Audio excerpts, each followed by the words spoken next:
जय श्री कृष्णा। आप सभी को मार्गशीर्ष मास शुक्ल पक्ष मोक्षदा एकादशी की ढेरों शुभकामनाएं। प्रिय दर्शकों, आज के इस वीडियो में हम बात करेंगे विशेष रूप से मोक्षदा एकादशी के विषय में, जो मार्गशीर्ष मास अर्थात अगेन मास के शुक्ल पक्ष की एकादशी होगी। इस एकादशी की क्या महिमा है, कैसे इस एकादशी का व्रत करना चाहिए, व्रत को करने के नियम क्या है, विधि क्या है, कौन से नियम है जो दशमी तिथि से शुरू करने हैं, एकादशी को खाना है क्या नहीं खाना है, किन नियमों को पूरा करते हुए व्रत को पूर्ण करना है, रात्रि जागरण और सायंकाल कीर्तन की क्या महिमा है, पारण कब करना चाहिए, पारण की क्या महिमा है, साथ ही इस एकादशी पर भद्रा है तो इसके विषय में भी जानकारी प्रदान करें कि भद्रा कब से कब तक है और ये भद्रा कितनी प्रभावशाली रहेगी, क्या इस भद्रा का प्रभाव रहेगा, इस एकादशी पर क्या भद्रा के कारण इस एकादशी के पूजा मुहूर्त में कुछ बदलाव आएगा, क्या पूजा मुहूर्त कुछ अलग होगा, क्या इस भद्रा कितना प्रभाव रहेगा इस एकादशी पर, क्योंकि इस दिन जिस दिन ये एकादशी है उस दिन सुबह 8:15 से और रात्रि 7 बजे तक भद्रा है। तो भद्रा के कारण क्या इस व्रत में कुछ परिवर्तन होने जा रहा है, क्या इसकी पूजा विधि में कुछ परिवर्तन होना चाहिए, क्या इसकी पूजा विधि किसी अन्य समय पर होनी चाहिए, कब पूजा करनी चाहिए, कैसे करनी चाहिए।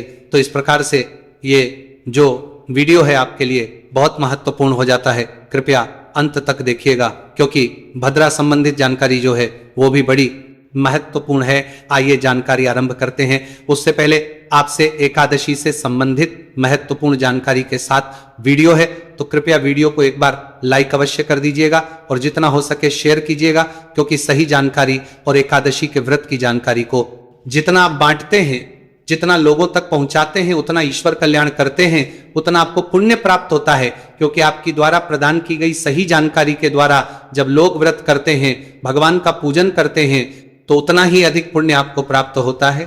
इसीलिए इस वीडियो को अवश्य शेयर, और क्योंकि भद्रा संबंधी जो जानकारी है लोगों तक पहुंचती नहीं है, तो ये वीडियो आपके लिए बहुत महत्वपूर्ण हो जाता है कि आप इसको अधिक से अधिक लोगों के साथ शेयर करें, जिससे सभी लोग केवल ये ना जान पाए कि एकादशी कब है, भद्रा में पूजा कैसे करनी है, कब करनी है, ये जानना बड़ा आवश्यक है, क्योंकि इसकी जानकारी हर जगह मिलती नहीं है।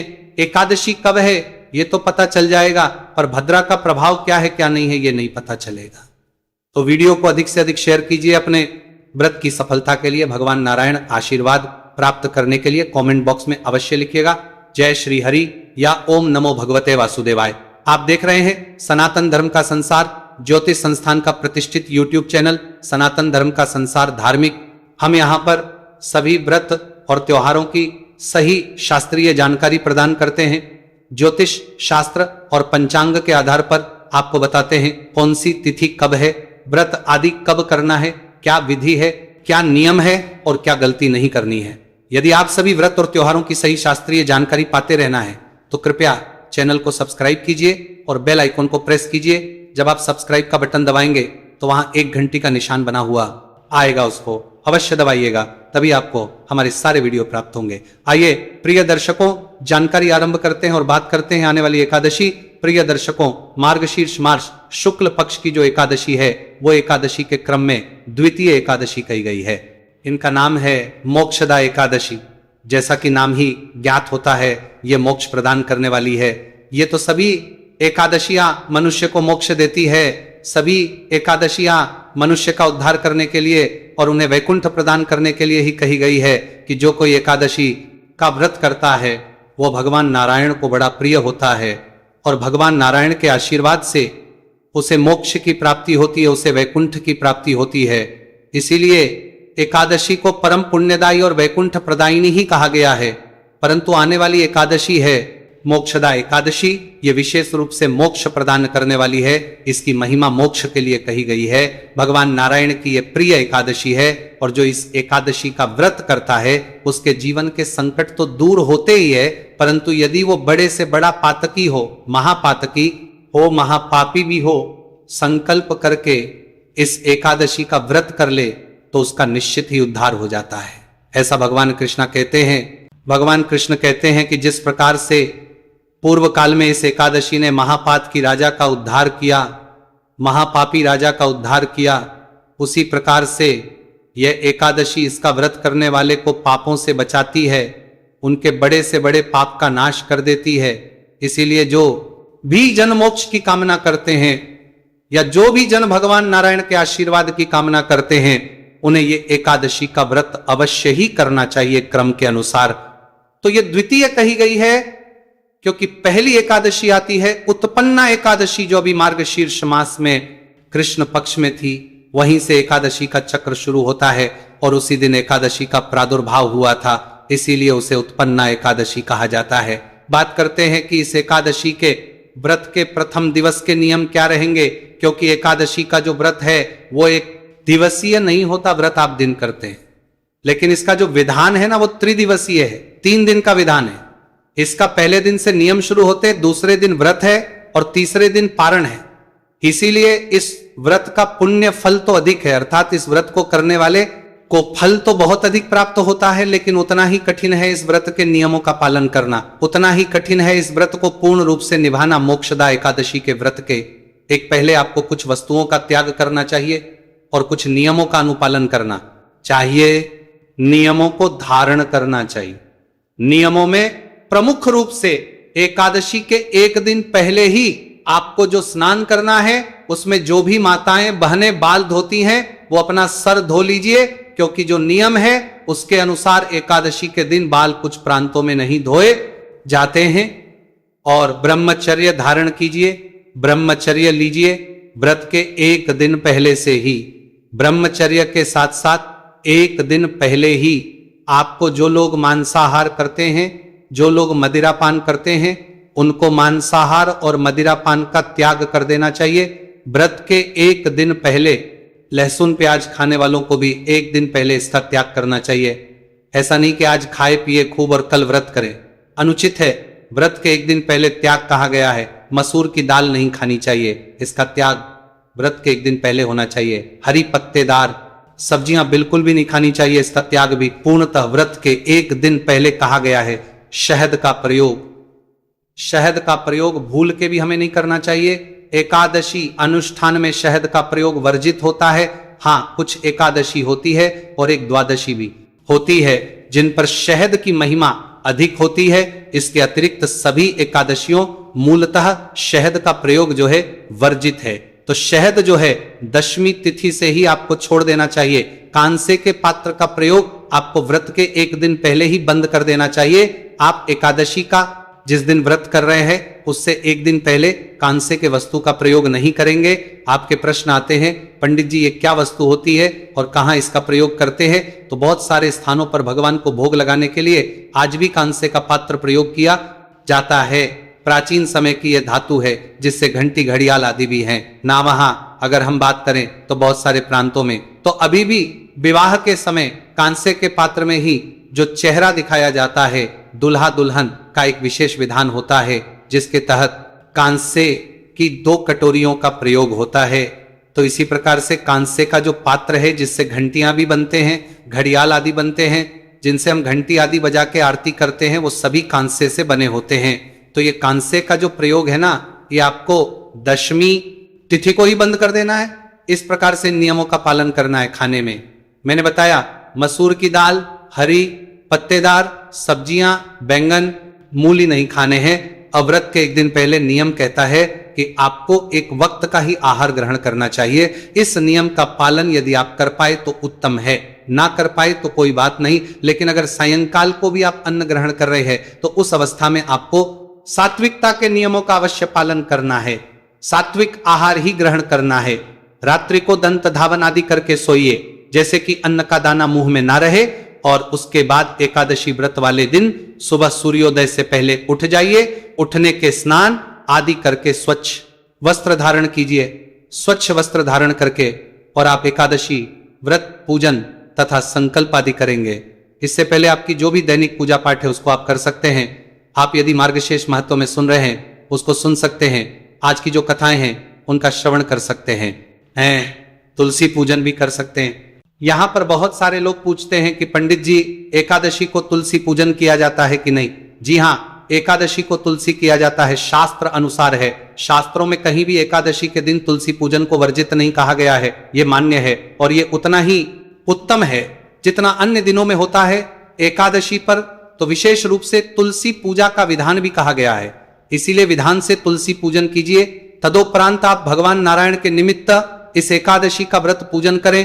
पूजन करने के लिए क्या सामग्री आपको चाहिए कि पारमन, जो कार्बन का, उसको आप एक बार नोट कीजिए, उसको एकत्र कीजिए। सामग्री के रूप में भगवान दामोदर प्रतिमा या तस्वीर आपके पास हो तो अति उत्तम रहेगा, क्योंकि इस एकादशी पर भगवान के दामोदर स्वरूप की पूजा विशेष रूप से कही गई है, इसीलिए इसका जो मंत्र है वो भी रहेगा। दामोदराय, भगवान दामोदर के स्वरूप की पूजा इस एकादशी पर अत्यंत फलदायिनी है। अगर दामोदर स्वरूप ना हो तो कोई बात नहीं, आप किसी भी स्वरूप की प्रतिमा या तस्वीर ले सकते हैं, उसका पूजन कर सकते हैं। भगवान को स्थापित करने के लिए चौकी लीजिएगा। चौकी पर बिछाने के लिए एक या लाल वस्त्र होना चाहिए। इसके अतिरिक्त रोली, मौली, पान, सुपारी, लौंग, इलायची, धूप, दीप, नैवेद्य, पुष्प, पुष्प की माला, इत्र, जनेऊ, यह सामग्री है जो आपको पूजा के लिए चाहिएगी। इसके अतिरिक्त भगवान को पंचामृत से स्नान कराना चाहिए, तो पंचामृत बनाने के लिए थोड़ा सा कच्चा दूध, दही, घी, शक्कर, शहद का प्रयोग जो है वो वर्जित होता है एकादशी पूजा में, इसलिए इस एकादशी पर शहद प्रयोग नहीं करना है। ये सामग्री आप पंचामृत के लिए लीजिएगा। ये सारी सामग्री एकत्र कीजिए। सारी सामग्री एकत्र करके एक लोटा लीजिए तांबे का, उसको अच्छे से मांझ लीजिए। अच्छे से साफ करने के बाद पहले उसमें थोड़ा सा गंगा जल डालिए, तदोपरांत शुद्ध जल भरिए। ये सारी सामग्री एकत्र करके और आसन लगा बैठ जाइए। जो भी आपका पूजा स्थल है, जहां बैठ के आप पूजन करते हैं भगवान का या एकादशी का पूजन करते हैं, ये जो भी उपयुक्त स्थान आपके यहाँ पे है, वहां पे आसन लगा के बैठ जाए। उत्तर दिशा की ओर मुख करके सबसे पहले एक फूल लीजिए और फूल के माध्यम से ये जो लोटे में जल भरा है ना, इस जल से छींटे दीजिए सभी सामग्री पर और उस स्थान पर जहां बैठ के आप पूजन कर रहे हैं। इस प्रकार से आपने जल छींटे देके उस स्थान को पवित्र किया है, शुद्ध किया है तथा सामग्री को पवित्र किया है, जिसे कि भगवान के निमित्त अर्पित किया जा सके। क्योंकि सामग्री हम तक पहुंचने तक बहुत से हाथों से होके निकली होती है, ना जाने किसने किस अवस्था में उसको छुआ हो, इसीलिए इसका शुद्धिकरण बड़ा आवश्यक होता है। अब हम पूजन आरंभ करेंगे। भगवान की चौकी लगाइए। चौकी के ऊपर लाल या जो वस्त्र है आपके पास, वह वस्त्र बिछाइए और भगवान की तस्वीर या प्रतिमा को स्थापित करेंगे। जो भी स्वरूप आपके पास है उसकी स्थापना करेंगे, उनको विराजमान कीजिए। दीपक रखेंगे।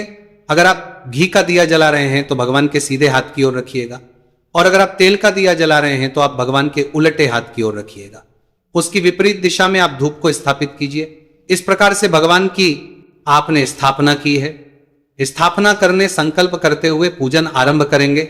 सबसे पहले आप अपने हाथ पे जल लीजिए। जो लोटे में जल है ना, उसी में से थोड़ा सा जल या तो किसी अन्य पात्र में निकाल लीजिए, क्योंकि ये जो आप करने वाले हैं ये आपके लिए है, और जो लोटा है वो भगवान की पूजा के लिए है। तो दोनों मिक्स ना हो, इसके लिए या तो अन्य किसी छोटे पात्र में आप थोड़ा सा जल ले लीजिए, या इसी में से थोड़ा सा जल दूसरे पात्र में ले लीजिए और सीधे हाथ पे एक चम्मच से जल लीजिए। हाथ धो लीजिए। हाथ धोने के अब आप अपने सीधे हाथ पर एक एक चम्मच जल लीजिएगा, एक एक मंत्र पर, और उसको पी जाइएगा। ओम माधवाय नमः जल लीजिए, पी जाइए। ओम केशवाय नमः जल लीजिए, पी जाइए। ओम नारायणाय नमः जल लीजिए, पी जाइए। ओम हृषिकेशाय नमः, हाथ धो लीजिए। हाथ धोने के बाद अपने आप को तिलक कीजिए, मौली बांधिए। पारिवारिक यदि बैठकर पूजन कर रहे हैं तो उन्हें भी तिलक कीजिए, मौली बांधिए, और सामने रखे हुए घी के दिए, जो भी दिया आपने रखा है, उस दीपक को प्रज्वलित कीजिए। धूप को प्रज्वलित कीजिए। धूप दीप प्रज्वलित करके आप व्रत पूजन का संकल्प करेंगे। संकल्प करने के लिए अपने सीधे हाथ पर जल लीजिए, पुष्प लीजिए। 1 रुपए का सिक्का दक्षिणा के रूप में कम से कम रखिए। अधिक जो भी आप रखना चाहे वो रख सकते हैं। 3 बार बोलिए ओम श्री विष्णु, ओम श्री विष्णु, ओम श्री विष्णु। अपना नाम, अपना गोत्र, जिस स्थान पर बैठकर संकल्प कर रहे हैं वहां का मकान नंबर, क्षेत्र का नाम, शहर का नाम, मार्ग, शुक्ल पक्षी, एकादशी, पुण्य तिथि, आयु, आरोग्यता, प्राप्तय, सुख संपत्ति, प्राप्तय, भगवान विष्णु प्रसन्ना अर्थात एकादशी व्रत पूजन श्री विष्णु, और यह संकल्प भगवान के चरणों में अर्पित कर दीजिए। संकल्प करने के बाद भगवान का पूजन आरंभ करेंगे। भगवान को एक एक मंत्र पर एक एक चम्मच जल अर्पित कीजिएगा। भगवान के सामने कोई पात्र रख दीजिए, कोई कटोरी आदि रख दीजिए, उसमें जल अर्पित कीजिएगा। एकादशी के रूप में 1 चम्मच जल अर्पित कीजिए। अर्घ्य के रूप में 1 चम्मच जल अर्पित कीजिए। आचमनी के रूप में भगवान को 1 चम्मच जल अर्पित कीजिए। पद्य अर्घ्य आचमनी कराने के बाद भगवान को स्नान के लिए जल अर्पित करेंगे। फूल है तो फूल से आप स्नान करा सकते हैं, जल के छींटे देके। आपके पास प्रतिमा है तो शंख में जल भरिए और उससे भगवान को स्नान कराइए। बड़ा ही कल्याणकारी है साहब। इसकी महिमा बहुत अद्भुत कही गई है शास्त्रों में। मार्गशीर्ष मास और उसकी भी अनंत फल देने वाली है। तो स्नान कराइए भगवान को, मंत्र वही रहेगा, जल भर लीजिए शंख में या पुष्प से छींटे दीजिएगा। शंख से यह मंत्र बोलते हुए स्नान कराइए। शंख से स्नान कराने के बाद, जल से स्नान कराने के बाद पंचामृत से स्नान कराएंगे भगवान को। तो पंचामृत बना लीजिए। जो तस्वीर पर पूजन कर रहे हैं वो पंचामृत को फूल पर लगा लीजिए और भगवान को अर्पित कीजिए। जो प्रतिमा का पूजन कर रहे हैं वो प्रतिमा को नहलाइए, अर्पित कीजिए पंचामृत। ओम पंचामृत अर्पित करने के बाद भगवान को शुद्ध जल से पुनः स्नान कराइए। अब फिर से शंख ले लीजिए। जिनके पास प्रतिमा है वो शंख से स्नान कराएंगे भगवान को। उस जल में थोड़े से पुष्प डाल लीजिएगा, वो और अधिक कल्याणकारी हो जाएगा। ओम धराये नमः। जो तस्वीर पर पूजन कर रहे हैं वो पुष्प से जल के छींटे दीजिए। नमः शुद्ध योधक स्नान में शुद्ध जल, भगवान को शुद्ध जल से स्नान करा के वस्त्र अर्पित करेंगे। तो वस्त्र के रूप में मौली का एक टुकड़ा तोड़िए, वो भगवान को अर्पित कीजिए। यज्ञ को अर्पित करेंगे। यज्ञ पवित्र क्या, जनेऊ लीजिए, उसको आदि से तिलक कर लीजिएगा और उसको अर्पित कीजिएगा। अब भगवान को तिलक कीजिए, तिलक कीजिए। तिलक करने के बाद भगवान को पुष्प अर्पित करेंगे। माला होगी, माला पहनाइएगा, माला पहनाइए। माला है तो अन्यथा पुष्प अर्पित कीजिए। पुष्प अर्पित करने के बाद भगवान को धूप दिखाएंगे, दीप दिखाएंगे। धूप दिखाइए, दीप दिखाइए और भगवान को नैवेद्य अर्पित कीजिए। नैवेद्य में क्या, आप फल ले हैं, मिठाई ले सकते हैं या मिश्री ले लीजिए। जहां बताशे मिलते हैं आप बताशे ले लीजिएगा, भगवान को अर्पित कीजिएगा। भोग के रूप में भगवान को अर्पित कीजिए। फिर जलाजमी कराएंगे। जलाजमी कराने के लिए 1 चम्मच जल लीजिए, भगवान को अर्पित कीजिए। जलाजमी कराइए भगवान को। जलाजमिनी तांबुल अर्पित करेंगे। तांबुल के रूप में पान का पत्ता लीजिए, उस पे 2 लौंग, 2 इलायची और 1 सुपारी रखिए और वह तांबुल बना के अर्थात पान का बीड़ा बना के अर्पित कीजिए। या आप बना बनाया मीठा पान भी भगवान को अर्पित कर सकते हैं। जो भी दक्षिणा आप अर्पित करना चाहते हैं भगवान को, वह दक्षिणा अर्पित कीजिए। ओम भूर्भुवः स्वः गणेशांबिकाभ्यां नमः। प्रदक्षिणा समर्पयामि।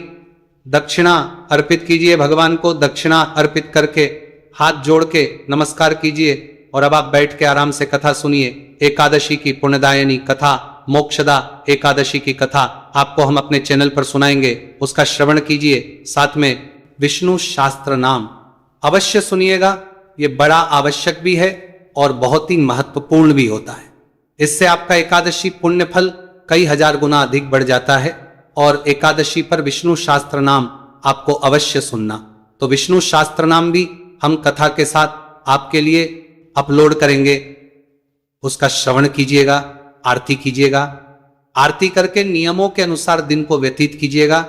नियमों में ब्रह्मचर्य का पालन करना, किसी का बुरा नहीं करना, अहित नहीं करना, अपशब्दों का प्रयोग नहीं करना और भगवान के चरणों में मन को लगाते हुए दिन को व्यतीत कीजिए। सायंकाल को कीर्तन की महिमा है, कीर्तन सुनिएगा। कीर्तन के निमित्त भी हम वीडियो अपलोड करेंगे। अगर आप कहीं कीर्तन में ना जा पाए तो केवल आप उसको सुन लें, उससे भी आपको कीर्तन का फल प्राप्त होगा। जागरण की महिमा है। रात्रि जागरण भी स्तोत्र सुनते हुए ही करना चाहिए, तो उसके लिए भी पाठ और स्तोत्र उस वीडियो में उपलब्ध होंगे। आप रात्रि जागरण कीजिएगा, उनको सुनते हुए रात्रि जागरण करने के बाद अगले दिन सुबह सूर्योदय से पहले उठ जाइएगा। रात्रि जागरण कम से कम 1 बजे तक करें, अधिक जितना कर पाए उतना अच्छा है। अगले दिन पारण के लिए सूर्योदय से पहले उठ जाइएगा, स्नान आदि करके स्वच्छ वस्त्र धारण करके पारण की पूजा कीजिएगा। जो पारण के निमित्त दान पुण्य के कर्म हैं उनको कीजिएगा और उसके बाद आप अपने व्रत का पालन कीजिएगा। अब बात करें कि यह व्रत करना कब है, तो प्रिय दर्शकों, इस वर्ष 2025 में मार्गशीर्ष मास के शुक्ल पक्ष की मोक्षदा एकादशी तिथि की शुरुआत हो रही है। 30 नवंबर को रात को 9:29 पर और इसका समापन होगा 1 दिसंबर की रात को 7:01।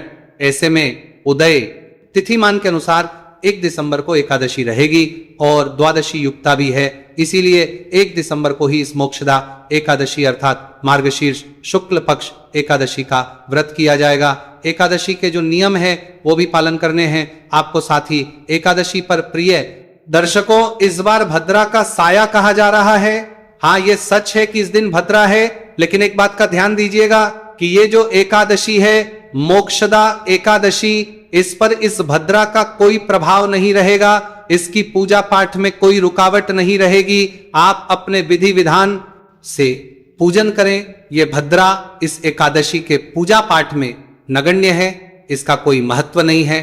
पारण आपको व्रत के अगले दिन अर्थात 2 दिसंबर को करना है और पारण के लिए जो शुभ समय रहेगा सुबह 7 बजे से लेकर और 9:05 तक। तो ये थी जानकारी आने वाली एकादशी मोक्षदा एकादशी के विषय में। कुछ और महत्वपूर्ण जानकारियां होंगी जो मैं अगले वीडियो में और प्रस्तुत करूंगा, क्योंकि कुछ चीजें हो सकता है कि इस बार छूट गई हो। वीडियो भी मैंने छोटा बनाने का प्रयास किया है, तो अगला वीडियो जो एकादशी का आएगी उसमें और इसके भोजन से संबंधित क्या आहार लें क्या ना लें उससे संबंधित जानकारियां और अन्य जो मुहूर्त हैं उनके संबंधित जानकारी अभी मैं प्रस्तुत करूंगा। कुछ और पूछना चाहे कहना चाहे कमेंट बॉक्स में लिख के पूछ लीजिएगा। भगवान नारायण सब पर कृपा करें। हरे कृष्ण